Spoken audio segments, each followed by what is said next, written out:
about the Taliban regime. The first challenge to Casey's light footprint strategy came from Baghdad's Shiite Slavs.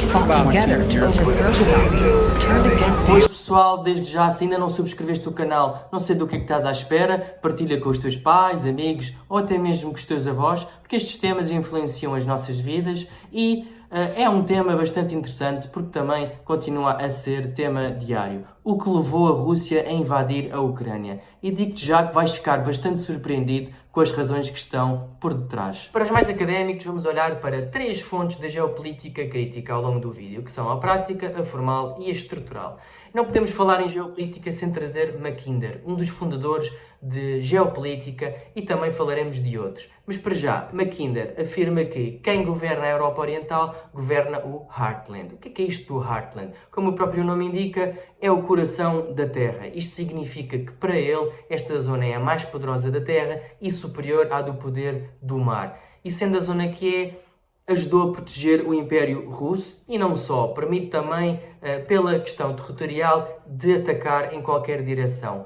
Para Spykman, geoestratega dos Estados Unidos, precursor da estratégia de contenção, designada como Rimland, define que, enquanto Rimland fosse mais importante que o Heartland, quem governa o Rimland governa a Eurásia e quem governa a Eurásia controla os destinos do mundo. Olhando para o território russo, o lado positivo, pelo que Mackinder diz, é que quanto maior a distância entre a capital das principais cidades e a fronteira, mais segura é a cidade e o núcleo económico. Por outro lado, quanto maior a distância, mais complicado é deslocar forças militares para a fronteira e proteger eficazmente esta fronteira da possível invasão estrangeira. Daí a vontade de reforço no que eu chamo Anel Rimland. Uma nota à parte, o Ártico, que fica congelado na maior parte do ano, é uma vantagem para qualquer país que pretende invadir o Heartland, mas também não permite a mobilidade das forças russas.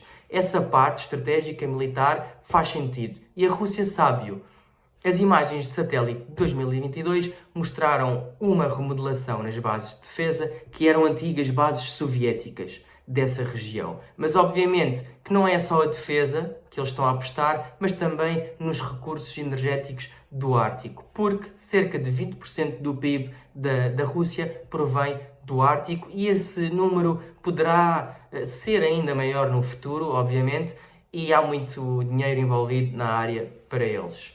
As abordagens de Mackinder e de Spykman fazem sentido e existem características geográficas da Rússia que o comprovam. Vamos olhar para elas. Portanto, grande território com numerosos recursos e baixas capacidades de mobilidade. O que é que isto quer dizer? Olhando para os rios e para as infraestruturas, reparamos que fluem para oeste. A importância das regiões oeste e sul também pode ser vista na estrutura de transportes do país. E são poucos, o que dificulta o transporte interno e reduz mais ainda a eficiência económica. Também temos grande parte da sua atividade económica localizada perto da fronteira e poucas barreiras naturais. E por isso constatamos que a Rússia está em risco, como podem ver e explorar no site World Bank Maps. Outra característica é o fator climático. O clima do norte da Rússia não consegue sustentar a agricultura extensiva, o que torna vital a fronteira da Rússia com a Ucrânia e a fronteira da Rússia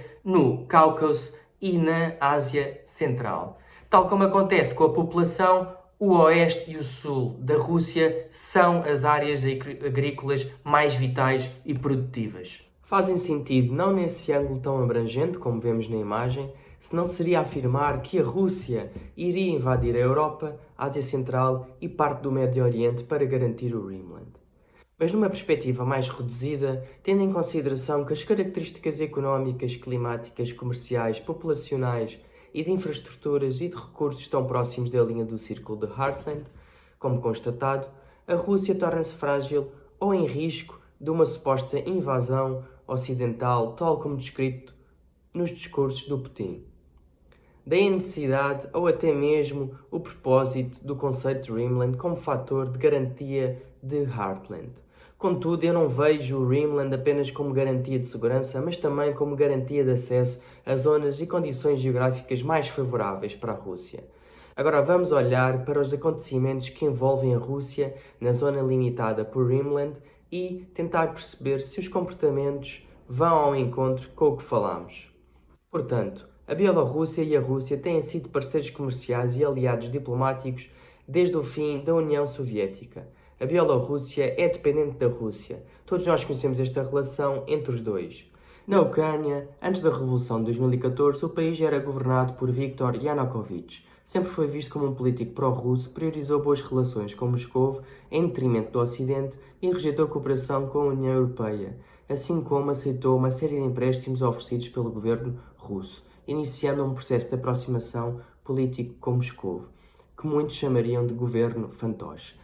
À medida que os políticos pró-russos na Ucrânia foram removidos, a rebelião em Donetsk levou à formação de duas entidades independentes, Luhansk e Donetsk, e também anexou a Crimeia, que serve de apoio de base para as forças navais da Rússia no Mar Negro e assumiu o controle de Sebastopol em 2014.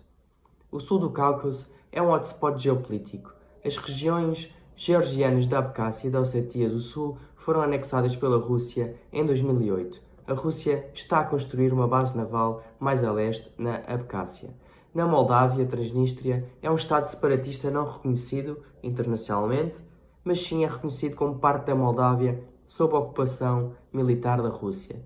Transnistria é uma república presidencialista não reconhecida, mas de facto independente, com o seu próprio governo, parlamento, forças armadas, polícia, sistema postal, moeda e registro de veículos. Embora atualmente as relações tenham tremido, nos últimos anos a Rússia envolveu-se no conflito de Nagorno-Karabakh pelo lado da Arménia, tendo bases militares no território, exercícios conjuntos e notória cooperação económica.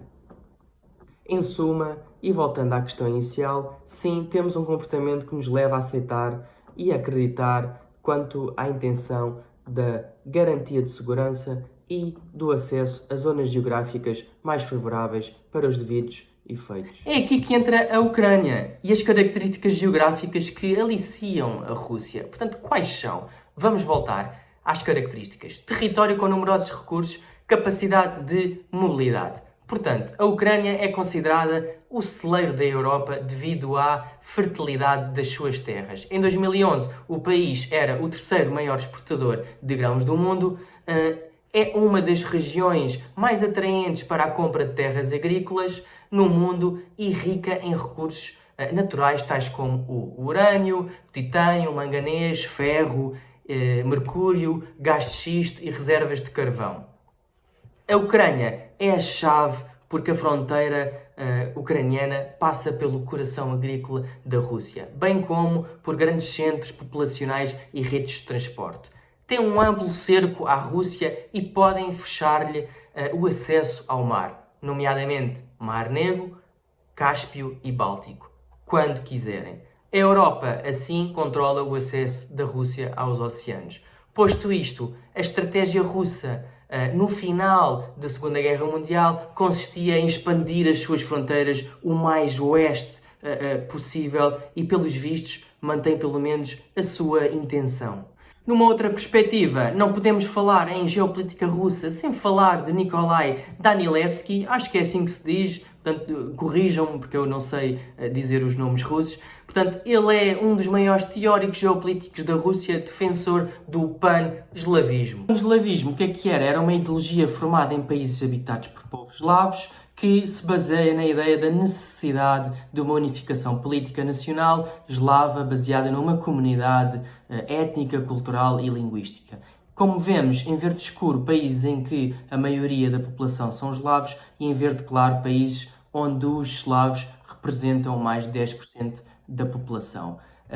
Num todo, abrangem os países Polónia, Ucrânia, Geórgia, Bulgária, Sérvia, Croácia, Eslováquia, República Checa, Lituânia. E no raciocínio de Nikolai, a Rússia começou cada vez mais a considerar-se menos como um país puramente europeu e mais como um país da Eurásia. No pós-queda comunista, uma nova geração de pensadores pan-eslavistas ligados ao nacionalismo russo e ao Kremlin, notavelmente Putin, emergiu. A segunda influência é Lev Gumilyov. A visão Eurásia de Putin foi supostamente influenciada pelas ideias dele. Putin expressou durante um discurso em novembro de 2023 que o príncipe de Novgorod recebeu permissão da Horda Dourada para governar como príncipe para que este resista à invasão do Ocidente. O próprio Gumilyov expressou ideias semelhantes. Para ele, o foco estava orientado para o território como um lugar para florescer, onde a etnia poder-se-ia desenvolver, sair e ascender.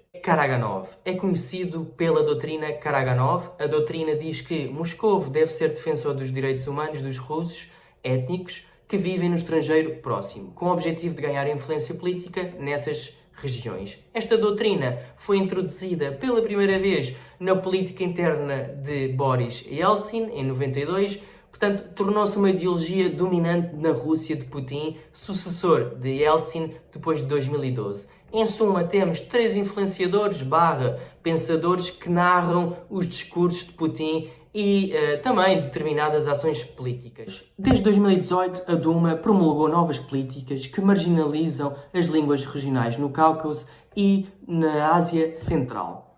Tem descrito os líderes da Ucrânia como neonazis empenhados em cometer genocídio contra aqueles que falam a língua russa no leste do país. Disse que a Ucrânia nunca teve tradições de um Estado independente e sempre foi historicamente russa. A Rússia reivindica um direito indiscutível aos países bálticos por causa da sua interpretação da história da Rússia com esses países. Rússia chega a criminalizar figuras bálticas que rejeitam a visão histórica de Putin.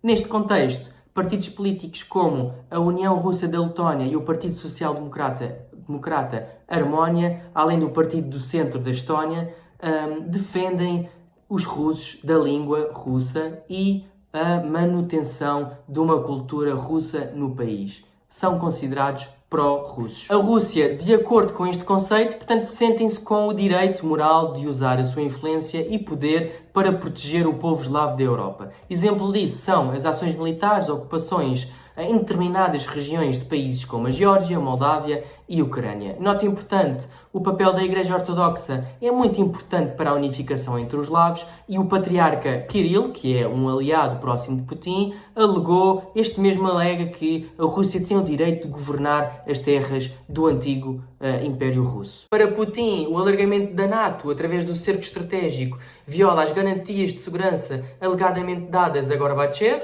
no sentido de que a NATO não seria alargada para leste, mas analisando a teoria de Steve Walt sobre o equilíbrio da ameaça, que diz que o comportamento internacional é determinado não apenas pelo poder, mas também pela ameaça, sendo que a ameaça é determinada por 4 variáveis, que são o poder agregado, o poder ofensivo, intenções agressivas e proximidade geográfica. Por estas 4 variáveis, o Ocidente ameaçado absorveu os países bálticos na NATO. Nos olhos de Putin, e após essa reação, a NATO são aqueles que podem colocar um travão a estas pretensões. Gostaste do vídeo? O próximo será sobre o círculo de Putin e as recentes eleições de 2024 na Rússia. Queres ver mais? Segue o canal, coloca gosto e partilha. Até à próxima.